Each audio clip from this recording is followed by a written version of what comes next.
Assalamualaikum warahmatullahi wabarakatuh. Halo pemirsa setia Sultan TV dimanapun Anda berada. Senang rasanya pemirsa kembali lagi bersama saya Raudloh Rida. Tentunya dalam dialog bincang hari ini. Pemirsa, program makan bergizi gratis atau MBG bukan hanya soal asupan gizi bagi anak-anak sekolah, tetapi juga membuka ruang besar bagi kebangkitan ekonomi lokal. Di tengah program nasional ini, pelaku industri kecil dan menengah dituntut tidak hanya sekadar menjadi penonton, melainkan menjadi bagian penting dalam rantai pasok makanan yang sehat, higienis, dan berkelanjutan. Lalu, sejauh mana kiprah dari IKM di Banten yang mampu mengambil peran strategis dalam program makan bergizi gratis? Saat ini di studio Sultan TV telah hadir narasumber kita Bapak Erwin Slamet yang merupakan Ketua Forum Komunikasi Industri Kecil dan Menengah Provinsi Banten. Mari kita sapa terlebih dahulu. Assalamualaikum Bapak. Waalaikumsalam warahmatullahi wabarakatuh. Apa kabar nih Pak? Alhamdulillah. Alhamdulillah. Tentunya Pak, terima kasih sudah berkenan datang ke Sultan TV. Hari ini kita ngobrol-ngobrol nih Pak. Siapa Pak? Siap. Oke, ini kali pertama atau sebelumnya sudah pernah nih Pak? Sudah pernah. Sudah pernah. Wah, dan tentunya ini merupakan suatu kehormatan juga bagi kita. Akhirnya pada hari ini di bincang hari ini ya, kita akan ngobrol-ngobrol kembali bersama dengan Ketua IKM Provinsi Banten. Nah ini Pak, ngomong-ngomong soal MBG, tadi di prolog di awal sudah saya sampaikan juga. Lalu Pak, bagaimana Forum Komunikasi IKM melihat hadirnya program makan bergizi gratis sebagai peluang nih Pak bagi pelaku UMKM di Provinsi Banten sendiri? Sebenarnya Forum IKM Provinsi Banten itu dalam program MBG itu kenal dari pertama. Oke. Dari sebelum pengusaha-pengusaha lain membangun dapur-dapur MBG. Oke. Jadi itu ya Pak ya, jadi memang sudah sejak lama tahu terkait dengan program ini dan juga bagaimana Pak akhirnya IKM melihat peluang bagi para pengusaha-pengusaha yang ada. Awalnya terpikir emang itu peluang bagi pelaku IKM. Kenyataannya pelaku IKM karena program MBG ini bukan program yang perlu dananya kecil. Tuh, perlu dana besar Pak. Betul. Ya, kemudian sejauh ini bagaimana Pak akhirnya IKM terlibat dalam proses MBG ataupun dalam program MBG ini? Sejauh ini kita belum pernah disentuh. Oh, oke. Belum pernah sama sekali. Mm-mm. Pengusaha-pengusaha di Banten yang punya program MBG Mm-mm. itu tidak pernah ada yang bekerja sama dengan kami. Padahal kami Forum IKM secara legalitas kita sudah diaktekan notaris, Mm-mm. Kemenkumham sudah ada, NIB Oke. sudah ada, dan kita tersebar di kabupaten kota di Provinsi Banten. Oke, nah ini kan bicara tadi soal belum tersentuh nih Pak. Lalu upaya yang sudah dilakukannya apa Pak oleh IKM sendiri? Upayanya kita sudah pernah muter-muter ya, Muter-muter kemana tuh Pak? muter-muter ke pelaku MBG Hmm. bahwa kita mempunyai produk yang secara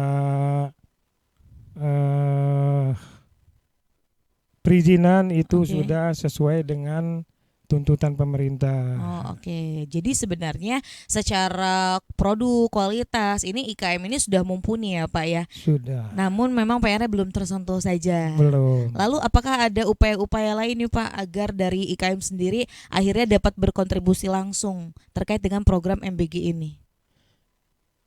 Upayanya sih karena begini Mbak, pelaku MBG ini, pengusaha MBG itu sudah mempunyai eh, bahan baku tersendiri Ya.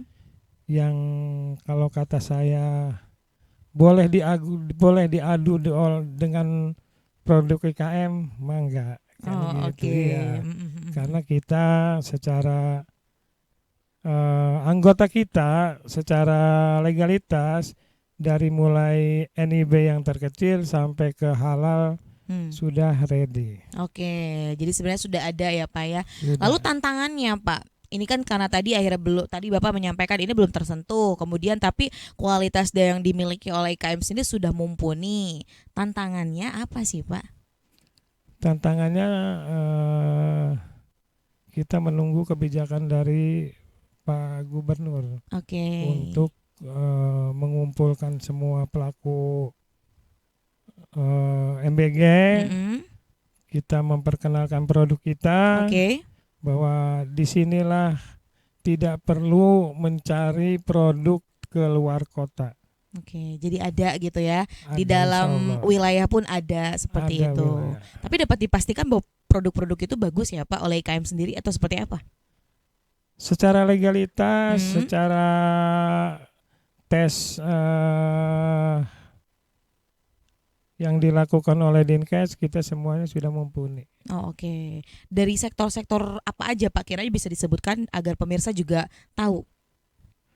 Kita punya eh, kebun pisang Hmm. yang langsung dipimpin oleh sekjen kita di Lebak, itu sudah kurang lebih ada 50 hektar. Wow. Tapi bekerja samanya dengan luar. Karena yang saya tahu bahwa pelaku MBG ini mencari yang murah, Hmm. bukan yang berkualitas. Itu. Bapak berpikirnya seperti itu. Karena emang kenyataannya seperti itu. Oke, tapi tetap ya Pak ya, tentu ini juga menjadi sebuah hal yang perlu kita kawal bersama tentunya, meskipun programnya dengan dana segitu kualitasnya harus tetap baik seperti itu. Dan itu Betul. juga yang ingin diwujudkan oleh IKM seperti itu Pak. Betul.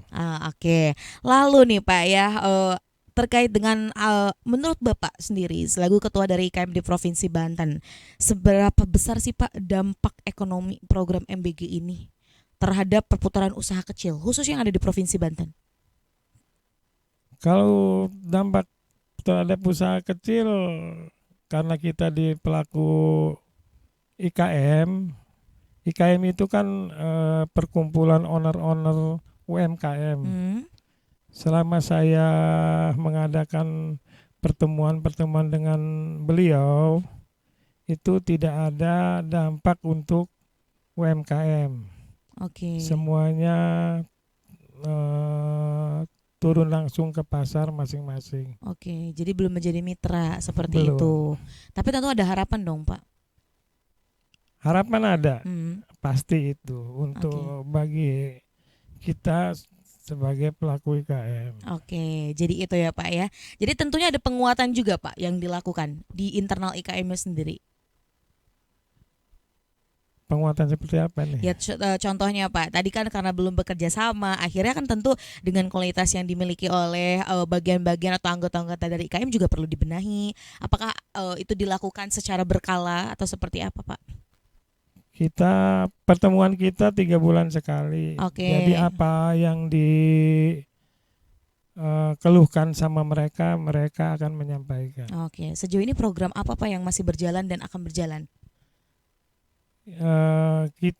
Biasanya kita mengadakan event-event di mall, event-event di sekitar sekretariat kita, atau kita berkeliling mengadakan event-event tersebut. Oke, jadi itu program-program yang masih berjalan dan terus berjalan ya Pak ya sejauh ini. Oke, dan tentunya tadi berkoordinasi agar tentunya bisa bekerja sama terkait dengan pemasok MBG. Betul. Oke, baik. Bapak boleh Pak ini terakhir nggak diberikan closing statement nih Pak kepada pemirsa setia Sultan TV terkait tema kita hari ini tentunya kiprah IKM di tengah program MBG kepada pemirsa setia Sultan TV. Silakan. Untuk pelaku MBG seluruh Provinsi Banten yang sekarang jumlahnya ribuan, mangga bekerja sama dengan kami. Kami bisa mengadakan pelatihan dari mulai pelatihan higienis sampai ke BPOM. Kemudian ada lagi Pak, mungkin tambahan lainnya? Cukup itu. Oh aja. baik, cukup. Jadi mari bekerja sama seperti itu ya Pak ya. Tentunya dengan program yang memang dimiliki pemerintah ini tidak bisa hanya dibantu oleh satu pihak saja, namun tentu ada banyak pihak yang dapat berkontribusi dan diajak untuk berkoordinasi seperti itu. Siap. Agar program-program lainnya tentunya khususnya nih ya makan bergizi gratis ini dapat terlaksana secara merata khususnya yang ada di Provinsi Banten. Baik, terima kasih Bapak untuk kesempatannya kita bisa ngobrol-ngobrol. Siap. Baik, dan tentunya nanti semoga dapat kesempatan lagi ngobrol nih Pak bersama rekan-rekan IKM ya Pak. Siap. Kita tutup perjumpaan kita pada hari ini. Pemirsa setia Sultan TV dimanapun Anda berada. Demikian perbincangan kita hari ini terkait dengan kiprah IKM di tengah program makan bergizi gratis bersama Bapak Erwin Slamet yang merupakan Ketua Forum Komunikasi Industri Kecil dan Menengah Forkom IKM Provinsi Banten. Semoga pemirsa apa yang kita perbincangkan hari ini dapat bermanfaat dan berkelanjutan. Saya Raudlo Rida dan segenap kru yang bertugas pada hari ini mengucapkan terima kasih. Pamit undur diri. Sampai jumpa. Wassalamualaikum warahmatullahi wabarakatuh.